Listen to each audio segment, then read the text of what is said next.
These are challenging times. Heroes of history, local landmarks, even the state flag face new scrutiny. Do they reflect today's values? As the South wrestles with its Confederate statues, Boston reconsiders its own conflicted spaces. This Lincoln Memorial in Park Square, a Confederate monument on George's Island, tributes to Christopher Columbus in the North End, and a fictional witch in Salem. Yawkey Way is renamed. Perhaps Faneuil Hall, paid for by the profits of the slave trade, is next. Welcome to the Black Heritage Trail. I'm Ranger Al. I'm a National Park Service Ranger. A point of undisputed pride here on Beacon Hill, the memorial to Robert Gould Shaw and the 54th Regiment, hailed as one of the nation's most important monuments. This is the first African-American combat regiment to be raised during the American Civil War. The bronze relief statue by renowned sculptor Augustus St. Gaudens marks the location where the Massachusetts Regiment marched off to war in 1863. Guy on the horse, Colonel Robert Gould Shaw, grew up right down the street, part of an abolitionist family, quit Harvard at the beginning of the war to go and fight. The story of the 54th inspired the 1989 Oscar-winning film Glory. Today, it inspires visitors and locals alike. Boston's a city of a lot of firsts for blacks, and I don't think people know that. The Shaw 54th Memorial is really important in so many ways, but you have to put it in context. National Parks of Boston Superintendent Michael Creasy. It was intentionally put here in front of the State House. It was intentionally put here to one of the greatest and first public parks in America, the Boston Common. And it was intentionally put here to be on the Black Heritage Trail and the Freedom Trails together. Take a good look while you can.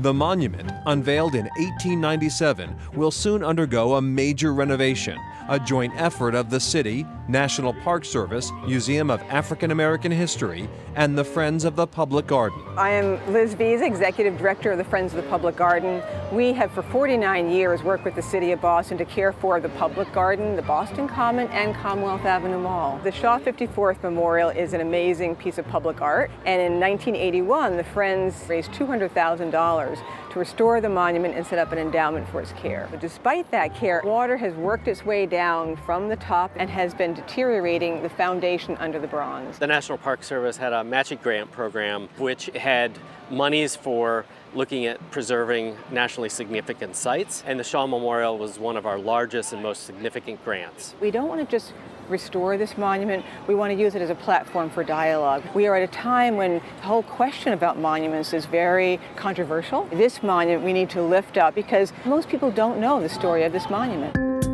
During construction, a temporary installation will tell the full story, unfolding on a 900-foot pictorial scrim created by Fritz Kletke and Susan Batista of Visual Dialogue. This whole area needs to be blocked off for the construction. So we took that as an opportunity to make a construction fence with graphics to tell the story of the memorial. This quote from Frederick Douglass, I think, really sets the tone. Why is this memorial here in Boston? Think public exhibition with museum quality detail. We thought what would be interesting is have these images of the actual soldiers.